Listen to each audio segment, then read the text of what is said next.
Ahora bien, decidimos qué cálculos vas a considerar. Bueno, entre la parte de lo que mencionan los problemas resueltos y esta práctica, pues lo primero que vas a determinar es el trabajo.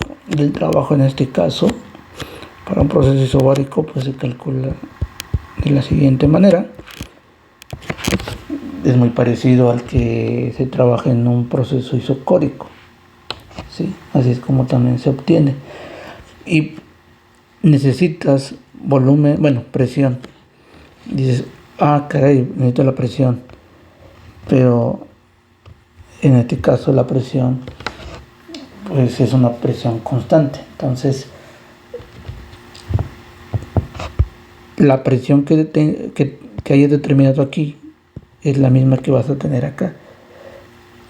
Oiga, y entonces aquí, ¿cuál presión voy a trabajar? Porque yo tenía previo a eso una presión 1 y luego tuve una presión 2. Terminé con una presión 2, pero esa presión se va a mantener para el proceso isobárico en este punto. Entonces quiere decir que la presión 1, ¿sí? Bueno, mejor dicho, la presión que antes tú le llamaste 2, vamos a suponer, no sé, que te daba 1.5 atmósferas. Y aquí, por ejemplo, vamos a suponer que la presión era de una atmósfera.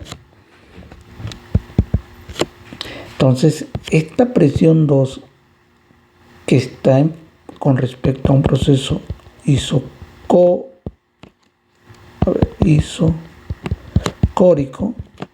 esta presión 2 ahora vendría siendo presión 1. Entonces, perdón, entonces esto sería, vamos a ponerle, sería así. Permítame. Aquí, sería aquí. Se llamaría presión 2, perdón, aquí sería presión 2, pero al final se convertiría en mi presión 1 cuando yo hable ya del proceso ahora isobárico. Sí, entonces lo que antes eran un estado 2 ahora se convierte en estados 1 porque estoy llevando a cabo otro proceso, ¿sí? Una expansión isobárica. Entonces, ¿cuál sería esta presión? Como la presión no cambia, pues aquí también sería 1.5 atmósferas.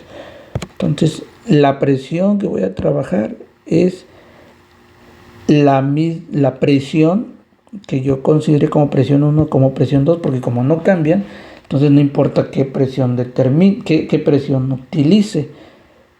Pero ¿de dónde sale esa presión? Ah, del cálculo del proceso isocórico de este, que antes era presión 2. ¿Sí? Entonces espero que no te confundas ahí. En pocas palabras, si conoces la presión, antes llamada presión 2, ahora llamada presión 1 o presión 2 también, pero ahora para el proceso isobárico. ¿Sí? Antes era presión 2 para un proceso isocórico. Ahora solo es presión porque estoy en la parte isobárica y no importa cuál utilice porque vale lo mismo. Entonces esto también lo voy a tener. No lo voy a tener que calcular nuevamente. Y el volumen 2 y el volumen 1. Ah, pues el volumen 1, pues en su momento era el volumen llamado antes volumen 2, que es 20 mililitros. Y el volumen 2, pues es 22 mililitros. O sea, esto yo voy a tener prácticamente los datos. Solo repito, recuerda las unidades.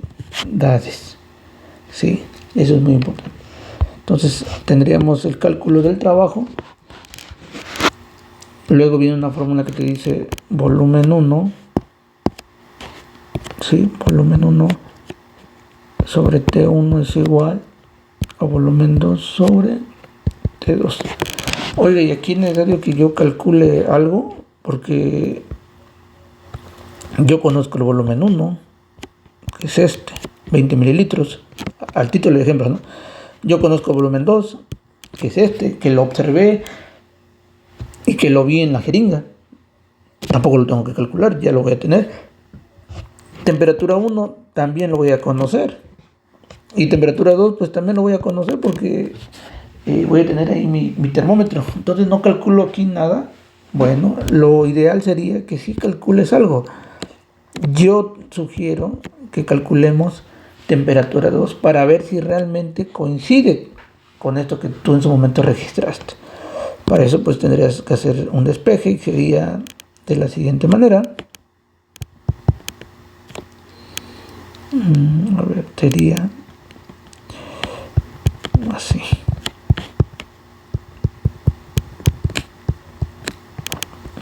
Y esto por lo tanto quedaría así. Todo sobre esto. Y si quieres hacer un poquito más así elegante, por decir, sería a completar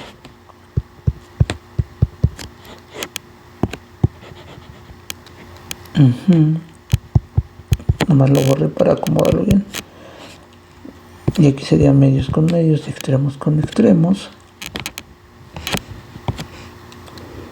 Entonces quedaría así.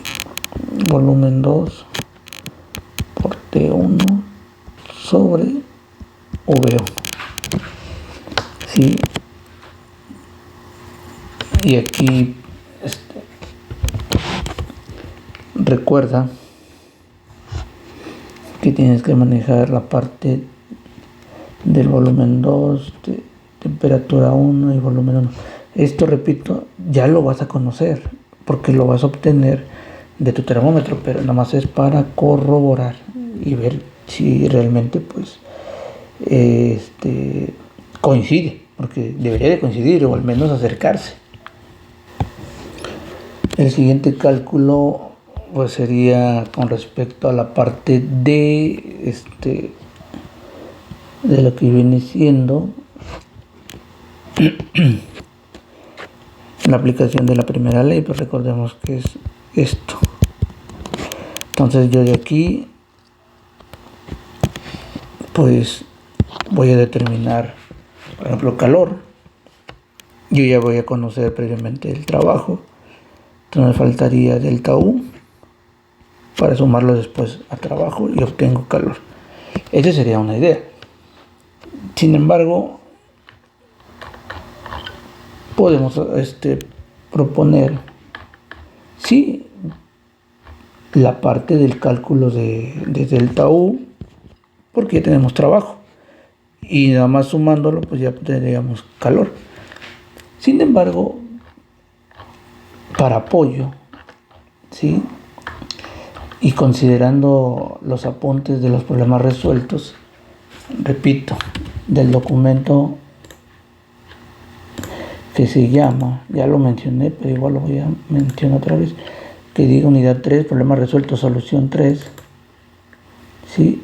En la página 3 está ahora sí el problema que se refiere a un proceso a presión constante o isobárico.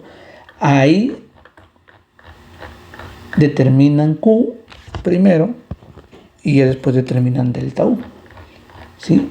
Sí determinan los tres, pero pues primero calculan trabajo, después calor y a todo se resume en una simple suma. Es decir, o resta, ¿no? Te quedaría así. En una resta, perdón. Entonces quedaría Q menos trabajo. Y yo ya conozco el trabajo y nada me faltaría Q. Y en efecto obtengo delta U. ¿Y cómo determino Q? Repito, me estoy basando en los problemas para que ya no te cueste tanto trabajo hacer los cálculos. Entonces, aquí proponen que Q es igual a MCP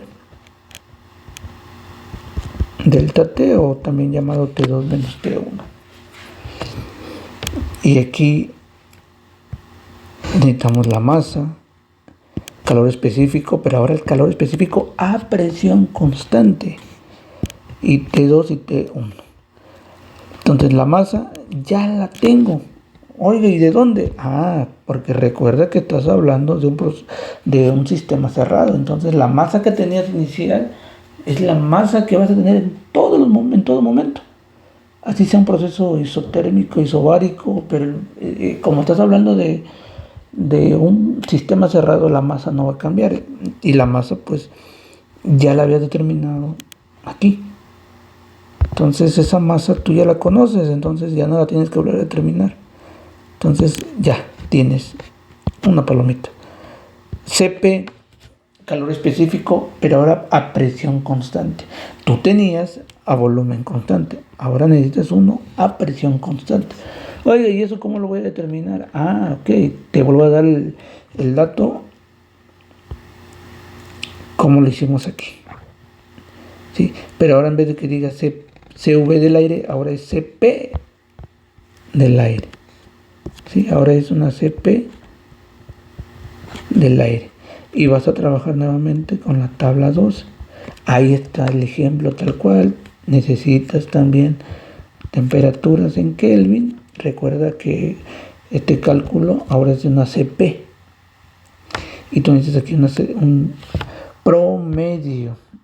Entonces, ¿cuál sería tu temperatura promedio? Pues recuerda que la temperatura es promedio es igual a la temperatura 1 más la temperatura 2 sobre 2. Con esa temperatura promedio tú ya vas a venir a interpolar y determinar la Cp. ¿Y cuáles serían? Bueno, pues tendremos que checar, por ejemplo, temperatura 1 pues sería en este caso a título de ejemplo el de 45 y al título de ejemplo la temperatura 2 de 70. Solo que aquí está en Kelvin, entonces tienes que hacer la conversión a Kelvin y te va a dar un valor que vas a buscar aquí para obtener la Cp. Pero pues obviamente no vas a obtenerlo tal cual el valor de la Cp a la temperatura promedio que tú hayas determinado. Tienes que interpolar. Y ahí en el documento viene como interpolar. Entonces es así como lo determinarías. Y una vez que ya obtengas también Cp, solo te queda temperatura 2 y temperatura 1. Pero pues tú previamente ya los ocupaste, entonces ya tendrías que venir y colocarlos aquí. Entonces con esto ya determinarías Q y lo meterías aquí. Y jalando lo que hayas obtenido también de trabajo, pues ya puedes determinar, ¿verdad? Delta U. Y con eso cerrarías todos los cálculos necesarios o que aplican a un proceso isobárico. Y eso serían todo.